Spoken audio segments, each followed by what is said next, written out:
అందరికీ నమస్కారం. ముందుగా అందరికీ ముక్కోటి ఏకాదశి శుభాకాంక్షలు.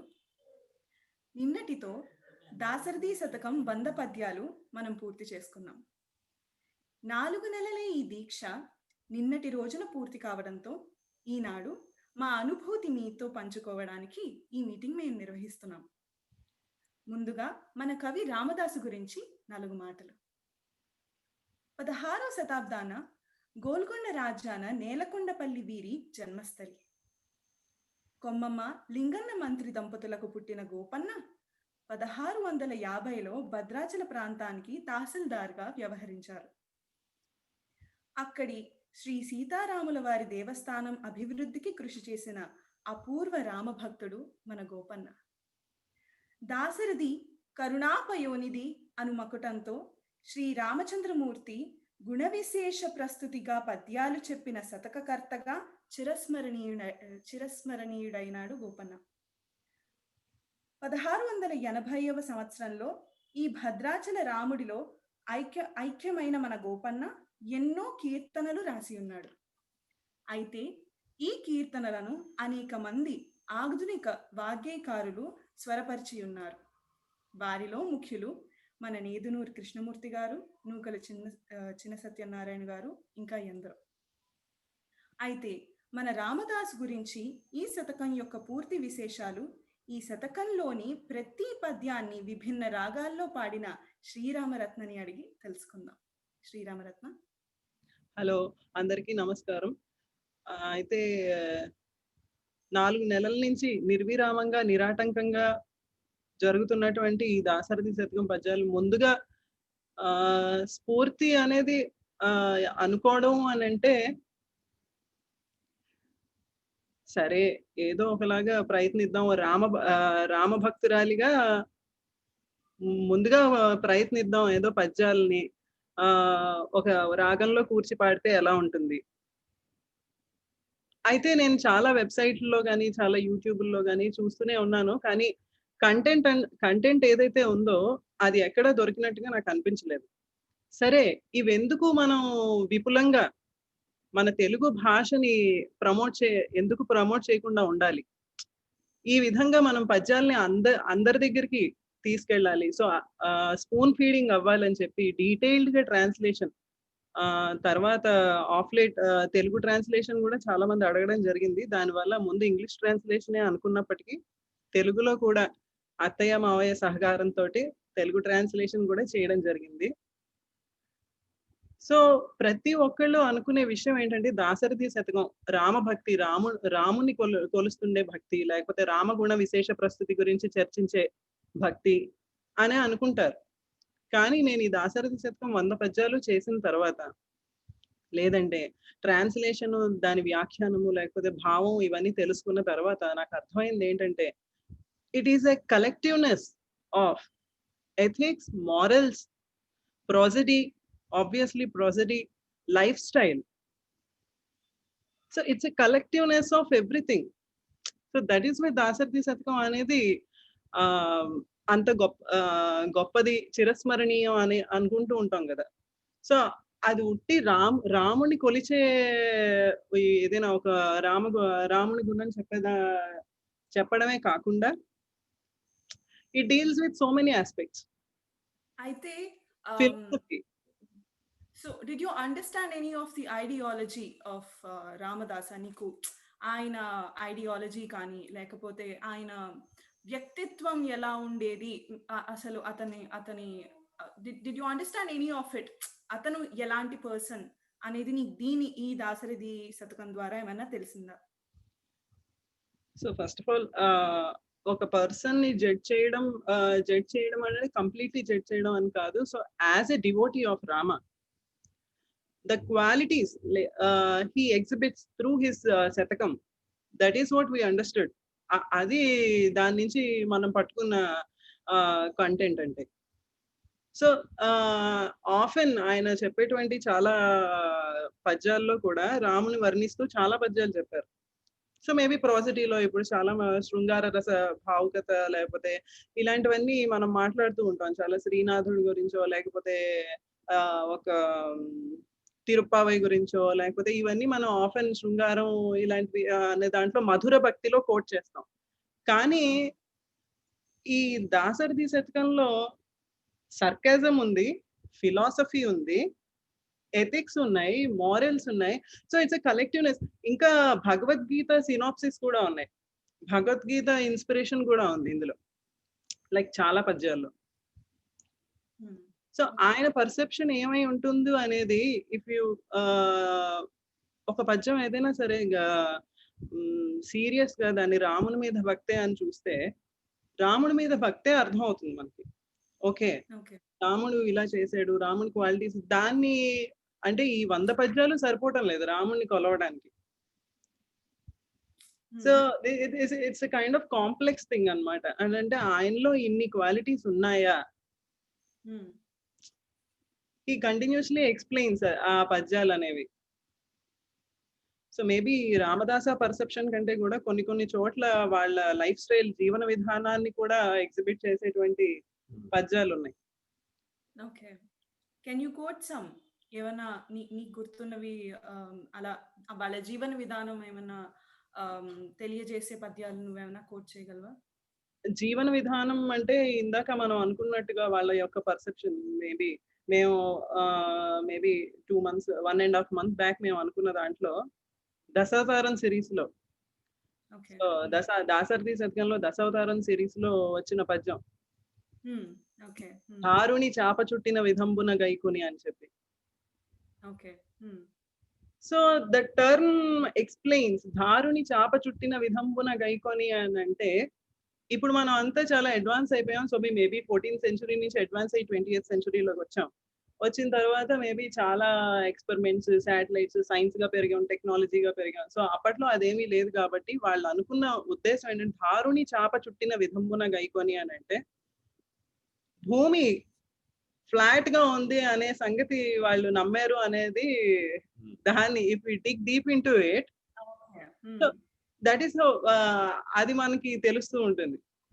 ధారుని చాప చుట్టిన విధంబున గైకొని అంటే, వరాహమూర్తివై నువ్వు వేదాలని సముద్రంలోకి వెళ్ళి ఆ వేదాలని తీసుకుని వచ్చావని చెప్పి అది ఎక్స్ప్లెయిన్ చేస్తున్న ఘట్టం. అందులో ధారుని చాప చుట్టిన విధంబున గైకొని అని అంటే, ఆ వేదాలని నువ్వు సముద్రం లోపలికి వెళ్ళి భూమిని, సో అది ఎక్స్ప్లెయిన్ చేస్తూ he believed that something is flat, it's called earth అని చెప్పొచ్చు. You can explain it. Basic గా చాపలా చుట్టి అదే పద్యంలో 4వ లైన్ లో మళ్ళీ చాపని మళ్ళీ ఇలా రిస్టోర్ చేసేసినట్టు చెప్తాడు. సో ఏంటంటే దాని అర్థం, అప్పట్లో ఏమనుకునేవారు, భూమి రౌండ్ గా కాదు ఫ్లాట్ గా ఉండేది అనుకునేవారు. అప్పట్లో ఇంకా అప్పటికి ఇంకా మనకి భూమి గుండ్రంగా ఉన్న విషయం ఉంది అన్న విషయం ఇంకా తెలియదు. అందులోనే ఇంకో విశేషం కూడా ఉంది. ఆ పద్యాలు దశావతారాలు చెప్తున్నప్పుడు ఆయన కృష్ణావతారం ఎత్తాడు. కృష్ణుడు దేవుడిగా భావించి కృష్ణావతారాన్ని తప్పించి బలరాముడిని ప్రొజెక్ట్ చేస్తాడు. కృష్ణుడు అనేవాడు మనిషి రూపం కాదు, కృష్ణుడు డైరెక్ట్ గా భగవంతుడే. మన లెక్కలో అయితే కృష్ణ కూడా దశావతారంలో ఒకటే మనం అనుకుంటాం. ఆయన దృష్టిలో కృష్ణుడు దేవుడు. అంచేత ఆయన కృష్ణుడు భగవద్గీత చెప్పినప్పుడే నేను దేవుడిని అని చెప్పాడు ఆయన. అంచేత కృష్ణుడు దేవుడిగా, దేవుడు అవతారాల్లోకి రాడు, మానవుడిగా అవతరించిన వాళ్ళే అవతారాల్లో ఉంటారని చెప్పేసి బలరాముడిని కృష్ణుడు దేవుడిగానే అక్కడ బలరాముడి అవతారంలో కూడా చెప్పించాడు ఆయన. ఒక విశేషం ఇందులో చూడవలసింది. అవతారాల విషయం వస్తే అది ఒకటి చెప్పవలసింది. చాలా గొప్ప విషయం చెప్పారు మావయ్య చెప్పింది కూడా గొప్ప విషయం. సో కృష్ణుడు he himself is a God. So అందరూ నమ్మింది ఏంటంటే భగవంతుడే వచ్చి, భాగవతంలో కూడా అలాగే ఉంటుంది కదా. బేసిక్ గా కృష్ణుడు అవతరించడమే కనిపిస్తాడు ముందు. ఆ తర్వాత భగవద్గీత చెప్పినప్పుడు కూడా నేనే దేవుణ్ణి, నా వల్లే అంతా జరుగుతుంది, మీరే మీ నిమిత్త మాత్రలే అని చెప్తాడు. ప్రతి చోట కూడా అలాగే చెప్తాడు. అంచేత ఆయన దేవుడు అందరికీ తెలుసు. రామావతారంలో దేవుడు తెలియదు, ఆయన రాముడే ఆయన దేవుడిని అని అనుకోలేదు. అది అందులో విశిష్టం అంటే, రామావతారంలో పర్ఫెక్ట్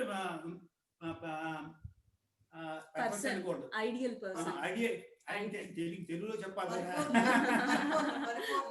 స్వచ్ఛమైన ఆదర్శ మానవుడి కింద మానవుడు. చూపించాడు. ఆదర్శ మానవుడు ఎలాగా జీవించాలో అన్ని చూపించాడు రామావతారం. అంటే రామావతారం విశిష్టత. కృష్ణ అవతారం అంటే నేను దేవుని, మీరందరూ నిమిత్త మాత్రులు. అంచేత నేను చెప్పినట్టుగా మీరు చేస్తూ ఉండే తప్ప మీ ప్రమేయం ఏం లేదు, అంతా నాదే ప్రమేయం అంతా అని చెప్తాడు. ఆ రెండు అవతారాల్లో విశిష్టది. అందుకే రామావతారం కృష్ణావతారం చాలా ప్రాశస్త మానవాళికి పాఠం నేర్పే అవతారాలు అంటున్నాం. మిగతావన్నీ పరిస్థితులను బట్టి వచ్చిన అవతారాలు అవన్నీ. అదే రెండింటిలో ఉన్న విశిష్టత అది. రామావతారం ఉన్నది ఏమంటే రాముడు చూసి ప్రతి మానవుడు ఈనాటికి నేర్చుకోవాల్సింది ఎంతో ఉంది. మనిషిగా ఎంత పర్ఫెక్ట్ గా బతకాలో చెప్పింది రామావతారం. అందుకే నాకు రామావతారం అంటే ఇష్టం. కృష్ణావతారం అంటే ఒక దేవుడు అన్న ఒక మంచి భావం. మనం అలాగే బుద్ధావతారం గురించి కూడా మనం మాట్లాడుతున్నాం. బుద్ధావతారం ఇంకొక విషయం అంటే బుద్ధావతారంలో మనం ఏంటి బుద్ధుడే గౌతమ బుద్ధుని బుద్ధావతారం మనం చూపించేస్తుంటారు. బుద్ధావతారం అంటే అది కాదు. బుద్ధుడు ఆయన is an associate of lord Shiva అని చూపిస్తాడు బుద్ధావతారం. కరెక్ట్. అది అంతే తప్ప బుద్ధుడు అనేవాడు శివుడికి సహాయం చేస్తుంటే దుష్టులందరినీ సంహరించడం, శివుడికి సహాయం చేస్తూ ఉండే అవతారం ఇది బుద్ధ అవతారం అని చెప్పి అందులో చూపిస్తాడు ఆయన. మనకి అప్పటిదాకా ఇది పద్యం చదివేదాకా బుద్ధ అవతారం అంటే అదేని మనకి ఎవరికి తెలియదు. మన గౌతమ బుద్ధుడిని బుద్ధుడికి చూపించారు, ఎలా చూపించారో మనకు తెలియదు, కానీ అదే చూపిస్తుంటారు. మన అవతారం బొమ్మలు చూపించినా కూడా గౌతమ బుద్ధుడిని చూపించేస్తారు. అంటే ఇందులో చెప్పింది ఏంటంటే చరిత్రలో ఉన్నటువంటి బుద్ధుడు వేరు, పురాణాల్లో ఉన్నటువంటి బుద్ధుడు వేరు అనేది అందులో మనం అర్థం చేసుకోవాలి. ఎందుకంటే ఆయన రాసిన పద్యంలో సురలును తింపగా త్రిపుర సుందరులన్ వరింప బుద్ధరు పరయగదాల్చితీవో త్రిపుర సురకోటి దహించునపుడా హరునకు తోడుగా వరసరాసన బాణముఖోగ్ర సాధనోత్కరమొనరించితివే కదా దాశరథి కరుణా పాయోనిధి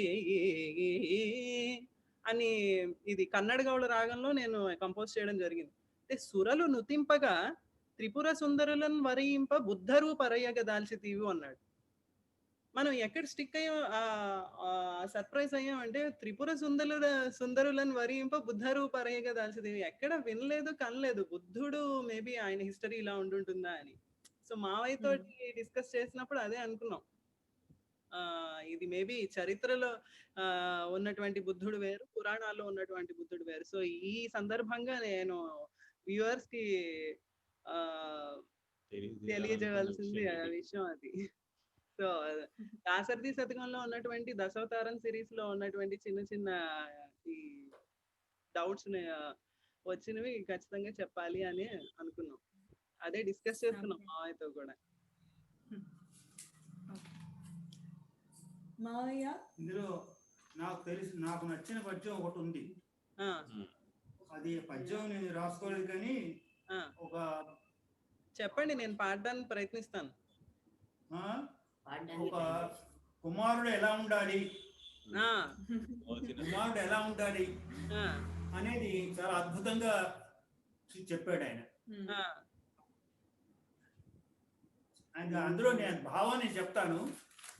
చేయి చాచి దేహి అనని వాడు, రెండోది అడిగినా లేదనక ఇచ్చేవాడు. ఎవరైనా నాకు సహాయం కోరితే ఎప్పుడు హీ నెవర్ సేస్ నో.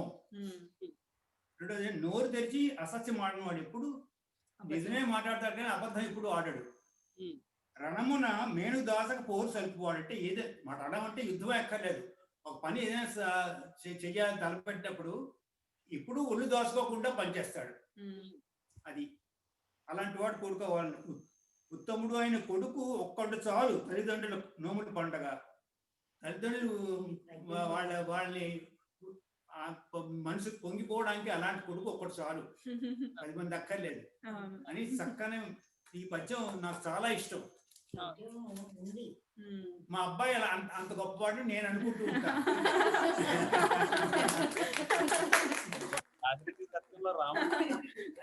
నా భావం అది.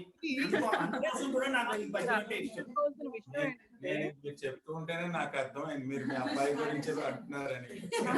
ఈ పద్యం చదివితే నాకు తర్వాత మా అబ్బాయి నాకు పెట్టాడు, కానీ ఈ పద్యం నాకు చాలా నచ్చింది. నాకు ఈ భావం నా మనసుకు బాగా నచ్చింది. నాకు ఎప్పుడు ఇష్టమైంది ఇదే భావం, నాకు ఎప్పుడు ఇష్టం. అలాగా ఇప్పుడు మనం అనుకుంటే రిలేషన్ గురించి కూడా ఆయన ఎంతో గొప్పగా రాసినటువంటి పద్యాలు చాలా ఉన్నాయి. తల్లిదండ్రి రిలేషన్ గురించి పెంపను తల్లివై కలుష బృంద సమాగమొందకుండ రక్షింపను తండ్రివై మేవసించు దశేంద్రియ రోగముల్ నివారింపను వెజ్జవై కృప గురించి పరంబుదిరంబుగాగా సత్సంపదలీయ నీవే గతి దాశరథి కరుణా పయోనిధి.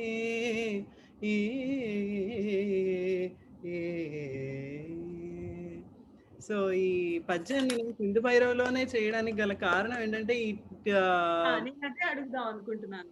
So why Sindhu Bhairavi? ఎందుకు ఈ పర్టికులర్ పోయం నీకు సింధు భైరవిలో చేయాలని నీకెందుకు అనిపించింది? Any reason? Sindhu Bhairavi especially got such an emotion. ఆ ఎమోషన్ అనేది భావం, ఆ భావాన్ని మాటలో చెప్పేదానికంటే రాగంకు ఉన్నటువంటి ఆ మ్యూజిక్ ఉన్నటువంటి పవర్ అండ్ ఆ మ్యూజిక్ ఉన్నటువంటి ఒక అలా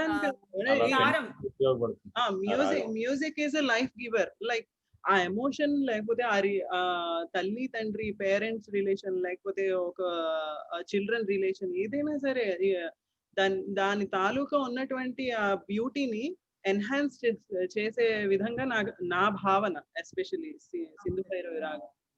సో ఈ రిలేషన్ గానీ లేకపోతే ఇలాంటివి చాలా పద్యాల్లో ఆయన చెప్పినవి ఉంటాయి.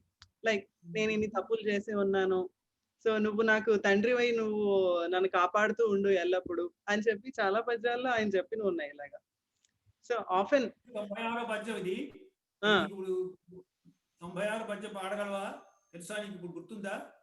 ఏది? నోచిన తల్లిదండ్రులకు కాదు, ఇప్పుడు తనయుడు గురించి. అదే నోచిన అది నోచిన తల్లి తండ్రికి తను భవుడొక్కడే చాలు మేటి చాచని వాడు వేరొకడు చాచిన లేదనకిచ్చువాడు నోరాచి నిజంబు కాని పలుకాడని వాడు రణంబులోన మేందాచని వాడు భద్రగిరి దాశరథి కరుణా పయోనిధి.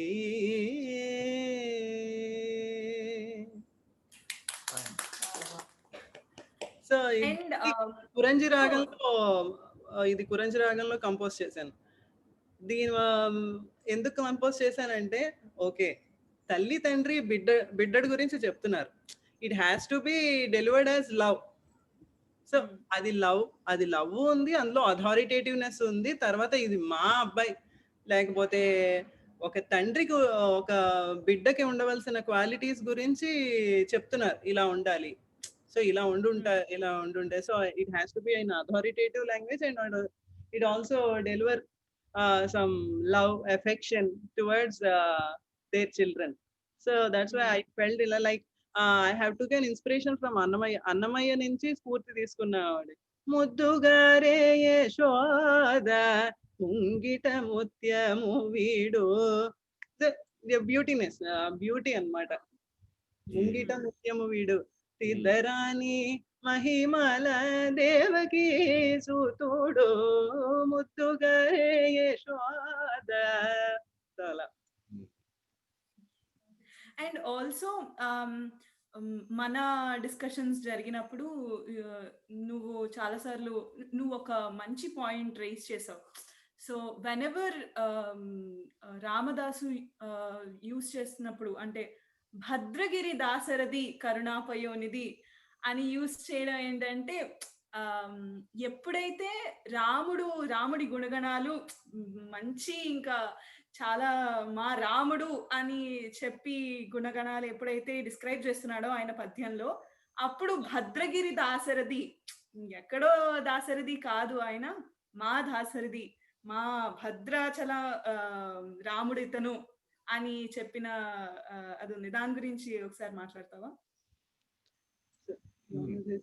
ఇది కొంచెం నాకు కొంచెం డిఫరెంట్ ఒపీనియన్ ఉంది. అది ఆయన స్వయంగా ప్రతిష్ఠించి డబ్బులు ఖర్చు పెట్టి ఆయన కోసం అది ప్రతిష్ఠించిన తర్వాత ఆయన జైలుకి వెళ్ళాడు. ఓకే, సో స్టేట్ ట్రెజరీలో ఉన్న డబ్బులన్నీ కూడా దీనికి వాడేశాడు ఆయన. సో ఎందుకు ఆయనకి ఏంటంటే లోపల ఫీలింగ్ కూడా ఉంటుంది, నీకోసం ఇంత చేశాను, నన్నేమో జైల్లో పడేశారు, నన్ను కాపాడలేవా నువ్వు అని. సో అప్పుడప్పుడు మధ్య మధ్యలో అలా బయటకు వస్తున్నప్పుడు కూడా అది వాడి ఉండొచ్చేమో, నేను ఇగో నీకోసం నేను ఇంత బాగా వాడాను పదాలని, నిన్ను ఇంతలా మంచిగా పొగిడాను, కాబట్టి నువ్వు భద్రగిరి దాశరథి కరుణాపయోనిధి బాబు, నేను ప్రతిష్ఠించిన రాముడివి, సో నువ్వు కొంచెం జాగ్రత్తగా బయటకు లాగా కూడా దెప్పి పొడిస్తున్నట్టు ఉంటుంది అనమాట. సో ఇక్కడ సర్కాజం తీసుకోవచ్చు మనం. నేను లాగిన విషయం అది. సో దీన్ని బట్టి డిపెండ్స్ ఆన్ వన్స్ పర్సెప్షన్. మనం చదివిన అంటే ఇదిగో నేను కొంచెం ఏమంటారు దాన్ని, కొంచెం స్పెషల్ గా కంపోజ్ చేశాను నీకు బాబు, కొంచెం అన్నమాట. అంటే అయితే నాకు దీన్ని బట్టి ఏమిటి అర్థమవుతుందంటే, ఈ దాశరథి శతకం రాసింది ఆయన జైలు నుంచి విడుదల అయిన తర్వాత రాశాడు అనుకోవచ్చా? జైల్లో ఉన్నప్పుడు రాశారు ఇది సఫరింగ్స్ గానీ, లేకపోతే శతకము అండ్ ఆల్సో కీర్తనలు కూడా. కీర్తనలో ఆయన బాధ అంతా కీర్తనలో బాగా కనిపిస్తుంది. శతకంలో ఆయన బాధ ఆయన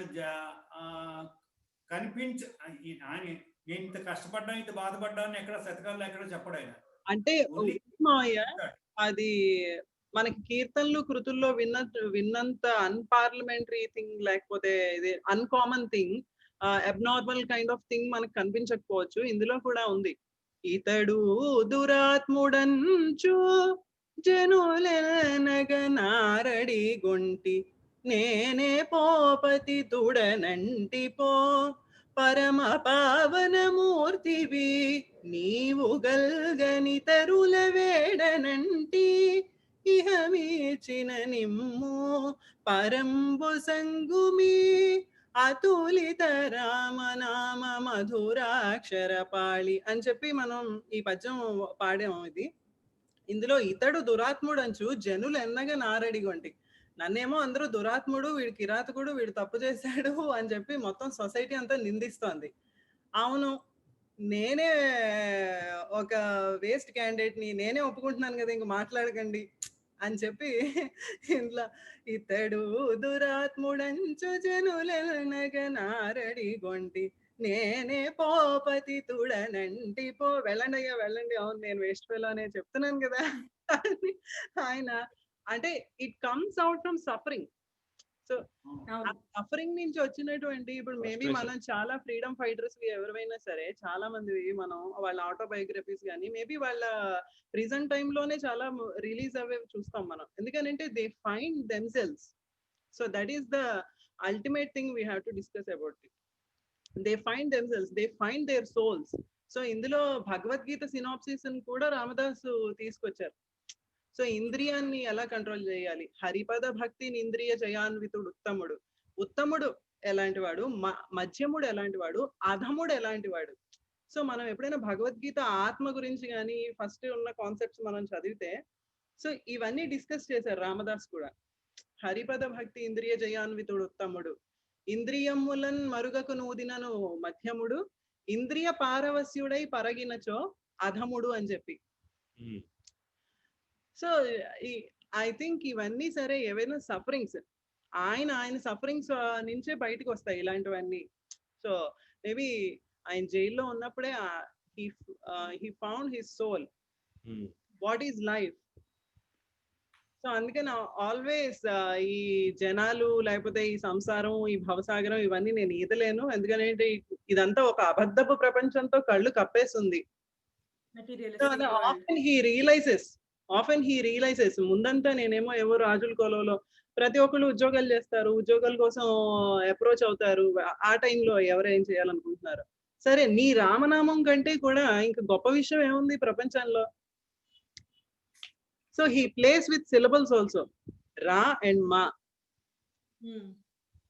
ఆ సిలబల్ తో కూడా ఆయన రాసిన పద్యాలు ఉన్నాయి. సో రా అంటే ఏంటి, మా అంటే ఏంటి అని ఆయన డివైడ్ చేసి చెప్పినవి కూడా ఉన్నాయి. So it comes out of suffering, lot of suffering. So ఆయనకి పైన కొట్టిన దెబ్బలు సఫరింగ్ కాదు. రాముడు ఆయన అమితంగా వర్షిప్ చేస్తున్నటువంటి మనసులో ఉన్నటువంటి ఆ రాముడు మనసులో పెడుతున్న బాధలు అనేక ఉన్నాయి. పక్క నుంచి దండకాసురుడు కొడుతూనే ఉన్నాడు కొరడాలతోటి. అది ఆయనకి లెక్కలేదు. ఇంత వేడుకుంటున్నాను అయినా రావేంటి, ఎంతలా ప్రాధాయపడినావు అయినా రావేమిటి, నీ నామం కంటే గొప్పది ఉంటుందా, లేకపోతే అన్య దైవాలని పూజిస్తున్న వాళ్ళు వీళ్ళు ఇలా ఉన్నారనే సర్కాజం కూడా ఆయన చాలా పద్యాల్లో చెప్పారు. నిన్ను కొలిచిన దానికంటే కూడా వేరే. మరి నీ ఫేవరెట్ పద్యం గురించి చెప్పలేదు. నా ఫేవరెట్ ఒకటి కాదు, అన్ని పద్యాలు నా ఫేవరెట్ పద్యం ఉంది. అది ఉంటది, దేహం నశించక ముందే అది ఎందుకు అని నా ఫేవరెట్ పద్యం ఎందుకు అయిందని అంటే, రామదాస ఇన్సెక్యూర్ గా ఫీల్ అయ్యారు చాలా చోట్ల. ఇన్సెక్యూర్ గా ఫీల్ అయ్యి ఆయన చెప్తున్నాడు అన్నమాట, ఓకే నాకు ఏజ్ అయిపోతున్న కొద్దీ నేను నీ గురించి చెప్పలేనేమో, నా వాయిస్ సహకరించలేదేమో, అందుకే అప్పుడు చేసే వేదన లేకపోతే అప్పుడు నిన్ను అడిగే ఏవైనా సరే ఇప్పుడే అడిగేస్తున్నానని చెప్పి అంటారు అనమాట. సో ఇన్సెక్యూర్ గా ఫీల్ అవుతున్నారు ఆయన. అలా చాలా ఫిలాసఫీ చెప్పినవి కూడా. మనమునూహ పోహణలు మరువక మున్నే, కఫాది రోగముల్ మేని బిగి తప్పక మున్నే, నరుండు మోక్ష సాధనమొనరి మోపగావలయు, తత్వ విచారము మానియుండుటల్ తనువునకున్ విరోధమది, Dasarathi కరుణాపాయోనిధి.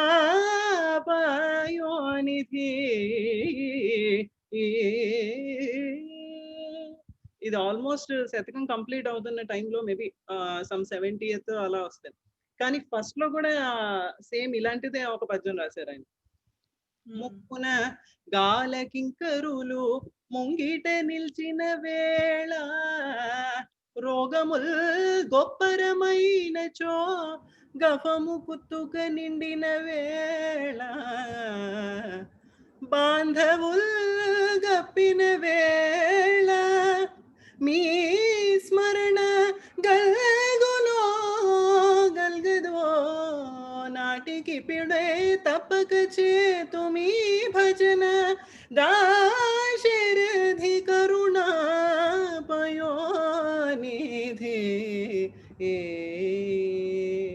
You must see lot of suffering he faced it through. So often Tyagaraja also referred to Bhadrachal Ramadasa about ఈ సఫరింగ్ కానీ, ఈ వొకాబులరీ కానీ, లేకపోతే ఈ ఎమోషన్ కానీ, ఈ సిచ్యువేషన్ కానీ, ఇవన్నీ కూడా ఇన్ఫ్లుయెన్స్ చేసాయి త్యాగరాజ స్వామి. మేబీ నేను కూడా ఆయనలాగా ప్రిజన్ జైలుకి వెళ్ళుండుంటే, నేను కూడా ఆయనంత సఫరింగ్ పడుండుంటే నన్ను తొందరగానే నువ్వు సాల్వేషన్ ఉండేదేమో, నిన్ను నేను తొందరగా దర్శించుకుని ఉండుండేవాడినేమో అనే త్యాగరాజ స్వామి కూడా కోట్ చేసిన సందర్భాలు చాలా. సో అయితే నువ్వు ప్రతి పోయం కూడా సో ప్రిస్క్రైబ్డ్ గా ఈ పోయం కి ఈ రాగం అయితేనే బాగుంటుంది అని ఎంచుకుని పాడేవా? ప్రతి పోయం కూడా భావం, ఇట్ హ్యాస్ టు ఎగ్జిబిట్ భావం. సో ఒక పద్యం కానీ, లేకపోతే ఒక కావ్యం కానీ, లేకపోతే ఒక శ్లోకం కానీ, ఏదైనా సరే మనం చెప్తుంటుంటేనే, మామూలుగా ఇప్పుడు వేదం చదువుతుంటుంటేనే అంత ఎఫెక్టివ్ గా ఉన్నప్పుడు దాని మ్యూజిక్ యాడ్ చేస్తే దాని యొక్క ఎమోషన్ ఎలివేట్ అవుతుంది. Something you are explaining. అది కూడా నువ్వేంటంటే క్యాలిక్యులేటెడ్ గా ఎక్స్ప్లెయిన్ చేసావు. ఇప్పుడు ఆ రాగాల్లో అది నువ్వు కంపోజ్ చేయడానికి గల కారణం ఏంటంటే దాని ఎమోషన్, దాని భావాన్ని ఎగ్జిబిట్ చేయాలి బయటికి. So is talking about some వైరాగ్యం గురించి, వీటన్నిటి we call it life style. అదే కదా salvation. According to him that is the ultimate salvation. ఈ అంబిషన్స్, ఈగో, లేకపోతే ఇవన్నీ చాలా ఉంటాయి. కోరికలు, వాంఛ, కామ, క్రోధ, లోభ, మోహాలు అన్ని ఇవన్నీ కంటిన్యూస్ గా ఉండేవే. కానీ ఎందుకు ఇన్ని నోట్స్, లేకపోతే ఇన్ని టెక్స్ట్ బుక్స్, లేకపోతే ఇంతమంది గురూస్, ఇన్ని కావ్యాలు ఇన్ని ఎందుకు వస్తున్నాయి, ఎందుకు ప్రతిసారి ప్రీచింగ్స్ అవసరం అవుతున్నాయి అని అంటే అల్టిమేట్ గా చెప్పే బేస్ లైన్ అదే. So the thing is it has to exhibit the emotion of particular line. So even సాపాసా తీసుకుని వేదం చదివినప్పటికీ కూడా ఏదైనా it sounds like something effective. It gives you goose bumps. Tirupati దేవస్థానానికి నువ్వు వెళ్ళినప్పుడు వెంటనే ఆ వేదఘోష వినిపిస్తుందంటే గూస్ బంప్స్ వస్తాయి మనకి, because of emotion. So that is the magic music has. So రాగంలో పాట ఒక పద్యం పాడావు, అది ఒక మాట పాడతావా? యమునా కళ్యాణి మావయ్య శ్రీనాథుడు కవితలా ఉంటుంది అది అంటారు కదా. ఆ శ్రీనాథుని వర్ణించు జిహ్వ సంథింగ్ ఏంటది, కరములే కరములు అని చెప్పి అంటాం కదా. శ్రీనాథుని వర్ణించు జిహ్వ అది అలాగా. కరములు మీకు మ్రొక్కులిడ, కన్నులు మిమ్ములనే చూడ. కరములు మీకు మ్రొక్కులిడ,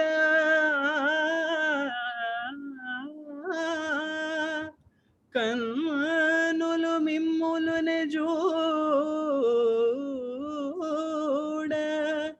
జిహ్వ మీ స్మరణదలిర్ప, వీనులు భవత్ కథలన్ వినుచుండ.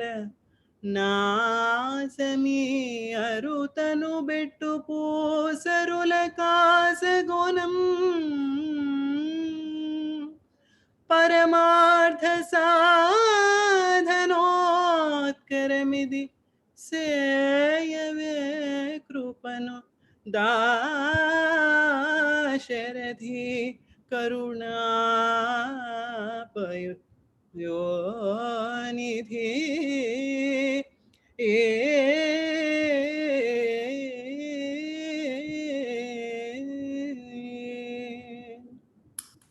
అలా కరములు అది మావయ్య ఎక్స్ప్లెయిన్ చేస్తే బాగుంటుంది దాని గురించి. కరములు మీకు మ్రొక్కులిడ, కన్నులు మిమ్ములనే చూడ. జిహ్వ మీ స్మరణ దలిర్ప. సో అలా మనకున్న 5 సెన్సెస్ అన్ని కూడా అన్ని రాముడి మీదే కాన్సన్ట్రేట్ చేసి ఉండాలి అని చెప్పి చెప్తున్నారు అనమాట. So often he talks about senses. సో నాకు తెలిసినంత వరకు ఆయన భగవద్గీత సినాప్సిస్ కూడా మనకు చాలా ఇచ్చినట్టు నాకు అనిపిస్తుంది.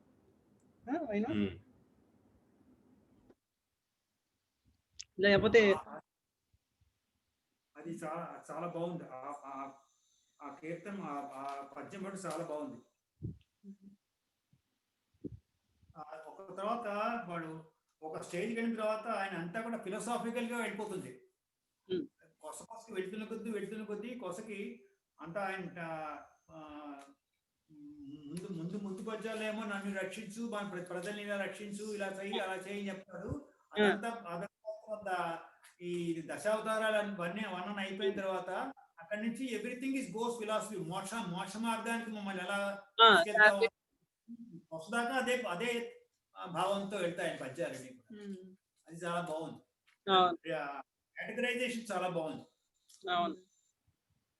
మేబీ మనం అబ్జర్వ్ చేసిన ప్రాసడీ గురించి కూడా చెప్పచ్చు. మేబీ శృంగార భావగతలో కూడా సీతాదేవిని అనేక విధాలుగా వర్డ్స్ తీసుకుని ధరాత్మజ రమణ, అవనీత, సో ఇలాంటివన్నీ కూడా వస్తాయి వాటిలో.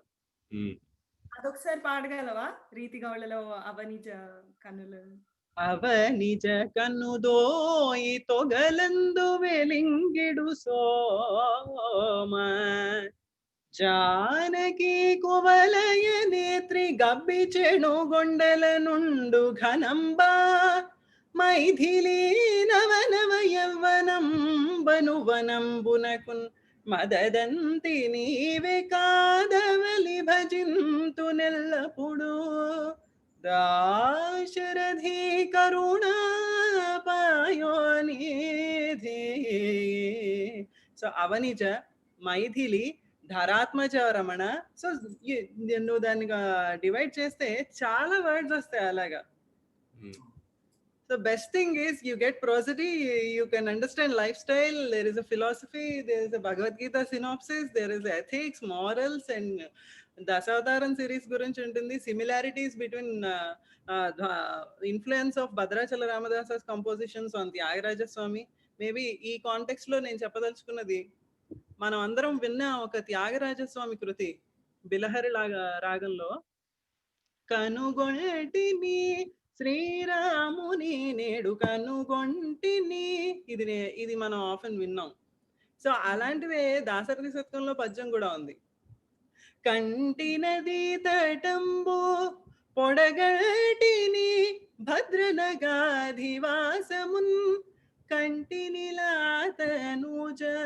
మరుకార్ముక మార్గణ శంఖ చక్రముల్ కటి మిమ్ము లక్ష్మణుని కటి కృతార్థుడనైతి ఓ జగత్కంటక దైత్య నిర్దళన అని చెప్పి ఇది కూడా నేను బిలహర్ రాగంలో కంపోజ్ చేయడానికి గల కారణం త్యాగరాజ ఇన్ఫ్లుయెన్స్ అది ఉంది కాబట్టి. సో ఈ ప్రాసెటీ కానీ లేకపోతే ఈ లిటరేచర్ కానీ ఈ సిచ్యువేషన్, ఈ సన్నివేశాన్ని త్యాగరాజ స్వామి అబ్జర్వ్ చేసే సన్నివేశమే కాకుండా అందులో ఉన్నటువంటి ప్రాసెటీ కూడా ఆయన మీద ఇన్ఫ్లుయెన్స్ ఉన్నదని చెప్పడానికి మనకి ఇదొక కారణం. ఈ పద్యం కారణం అయి ఉండొచ్చేమో అని నా భావన త్యాగరాజ స్వామి.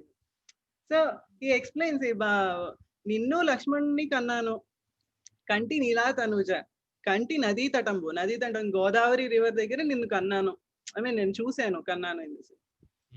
So it explains the influence Tyagaraja Swami మీద ఉన్నటువంటి ఆ ఇన్ఫ్లుయెన్స్. సో అది ఎక్స్ప్లెయిన్ చేస్తుందని నాకు అప్పుడు అనిపించింది అనమాట. సో మేబీ సలలిత రామనామ జప సారమెరుంగను కాశికాపురి నిలయుడగాను. ఈ పద్యం కూడా రామదాసు దాశరథి శతకంలో ఉన్నదే. సో సేమ్ నేను ఇది దేశ రాగంలో కంపోజ్ చేశాను, కానీ మళ్ళీ బిలహరి రాగంలో త్యాగరాజ స్వామి చేసినటువంటి ఇది పరిదానమీచితే పాలితువేమో రోక్క మీ చుటకునేమో కంటి చెలికాను అని చెప్పి ఆయన ఎక్స్ప్లెయిన్ చేస్తారు.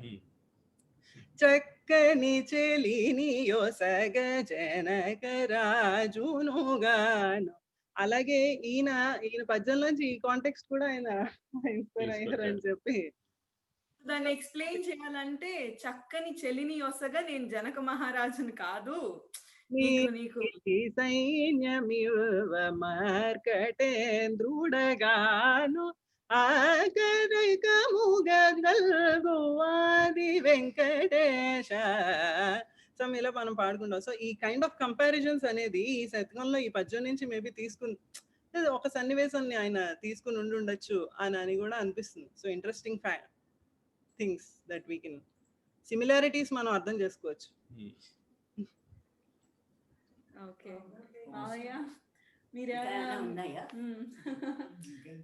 బాగా చెప్పింది కదా, అంతా తనే చెప్పింది. సో అయితే దాశరథి శతకం మీద పిహెచ్డి చేసేయచ్చు. సింధస్తుతి ఆయన కంపోజిషన్స్ లోనే కాకుండా దాశరథి శతకంలో కూడా మనకు కనిపిస్తుంది. కలియుగ మర్త్య కోటి నీను కనుగొనరాని విధంబో భక్తవత్సల తవ హ్యోపవో చేటుల సాంద్ర విపద్ధ శవాతి గృంకుచో పిలచిన పల్కవో తమరపే నరులిట్లన రాదుగాక నీ తలపునలేదే సీతచరా దాశరథి కరుణా పయోనిధి. ఆయన అడుగుతాడు అనమాట రామదాస్, ఇంత మరప అని. అంటే సీతాదేవి పిలిస్తే మాత్రం వెంటనే వెళ్ళిపోతావు కానీ నేను ఇంతలా ఏడుస్తున్నాను నన్ను మాత్రం పట్టించుకోవట్లేదు నువ్వు. ఉండేస్తుంది అనమాట, ఒక పక్కన పొగుడుతూనే ఇంకో పక్క నుంచి ఆయన్ని పోకింగ్ అంటారు కదా, ఇలా గుచ్చుతూ ఉంటారు అనమాట. ఓకే నువ్వేంటి ఎప్పటికీ అసలు ఇది సీతాదేవి కాబట్టి వెళ్తాం అనమాట అని మేము ఎవరం కనిపించాము నిమిత్తం ఎంత మొత్తుకుంటున్నా సరే నా దగ్గర రావు అంటాడు. అది అమ్మ కాబట్టి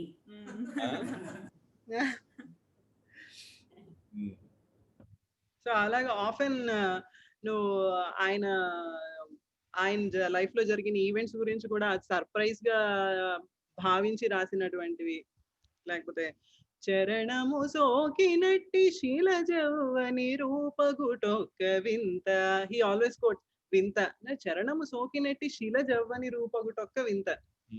అహల్య గురించి సుస్థిరముగా నీటిపై గిరులు తేలినదొకటి వింతగాని అన ఫ్లోటింగ్ స్టోన్ గురించి ఇది కూడా వింతయండి. సో ఆఫెన్ హీ కోట్స్ అది ఇదొక వింత అదొక వింత అని చెప్పి ఆశ్చర్యానికి లోనైనట్టు.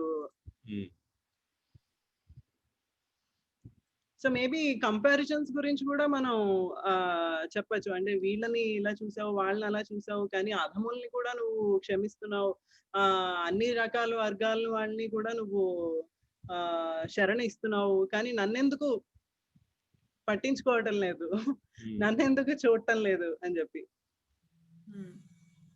దాసిన చుట్టమాశబరి దాని దయామతి నేలినావు, నీ దాసుని దాసుడా గుహుడు తావక దాస్యము సంగినావు, నే చేసిన పాపమా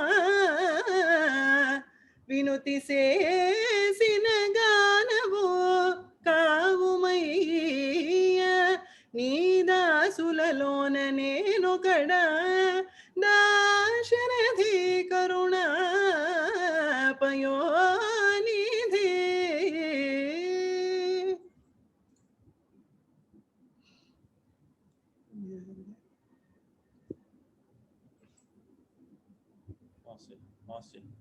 బట్ వీడియో రావటం లేదు.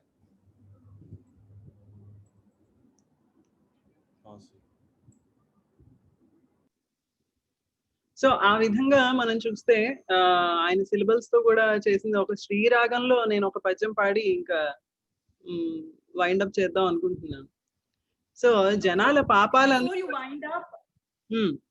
Before you wind up so నువ్వు చెప్పింది అన్ని రాగాస్ కూడా పర్టికులర్ గా నువ్వు తీసుకున్నానని చెప్పావు.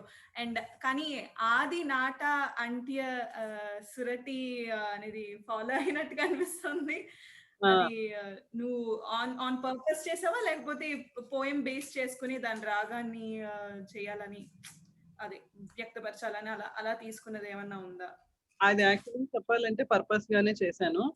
సో పూర్వీకులు ఎప్పుడో సెట్ చేసినటువంటి అది శాస్త్రంగా కూడా మనం చెప్తాం కాబట్టి ఆది నాట అంత్య సురటి అని చెప్పి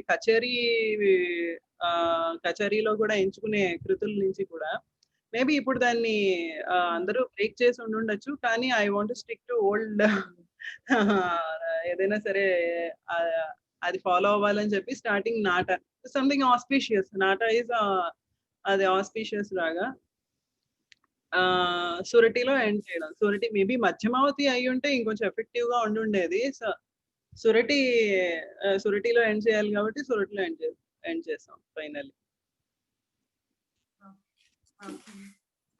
సో అలా రామదాసులు వారు చెప్పిన రా కలుషంబులెల్ల బయలం బడద్రోచిన మా కవాటమై బ్రోతు నిక్కమది ధీయుతులైన తదీయ వర్ణముల్ గై కొని భక్తి చే నుడువగానరుగాక విపత్ పరంపరల్ దాకొనునే జగజనుల దాశరథి కరుణా పయోనిధి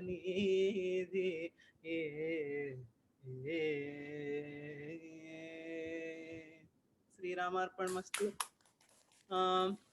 ఇంత మనందరం కలిసి కొలాబరేట్ అయినందుకు నేను అనుకున్న ఒక ప్రాజెక్ట్ కి జీవం ప్రాణం అన్ని నిరాటంకంగా నిర్విరామంగా అకుంఠిత దీక్షతోటి మావయ్య అత్తయ్య ఇద్దరు సహకరించడం, అమ్మ నాన్న ఎంతసేపు మా చేసే పనులన్నిటికీ కూడా ఎంకరేజ్ చేయడం, ప్రోత్సహించడం, ప్రియ దానికి యాడ్ చేయడం, ఏకాదశి రామదాసు కీర్తనామృతం కూడా రామదాసుల వారిని నేను చెప్పిన దానికి ఎక్స్ట్రా స్పెషల్ ఎఫెక్ట్స్ అన్ని యాడ్ చేసి దాని ప్రాజెక్ట్ కూడా సక్సెస్ఫుల్ గా కంప్లీట్ అవడం, ఇంకా ఫర్ ఎవర్ నా ఎన్లైటన్మెంట్, నా నిజం, నా truth, he is my everything. ఇంకా మరి So, అసలు my man. Star of the show వదిలేసారు. అసిస్టెంట్ లేకపోతే ఇంత జరుగుండేది కాదు అసలు.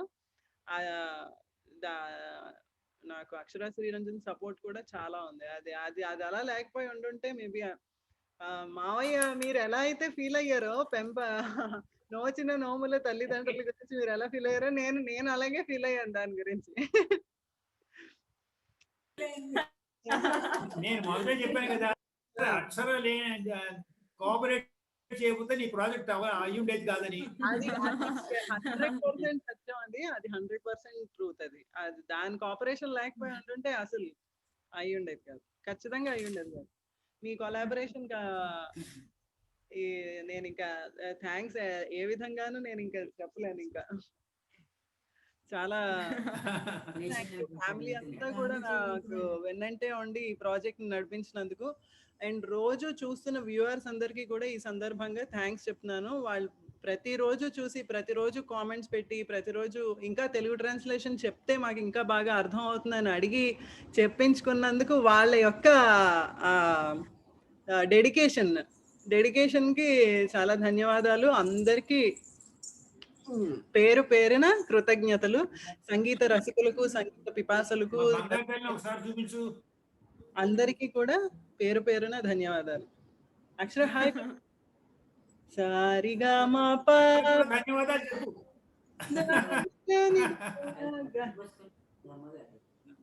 మద మరిగా పగ సరి. It's okay.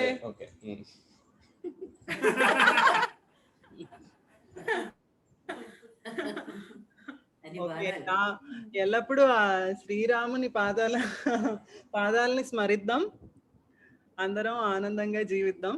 శ్రీరామార్పణమస్తు.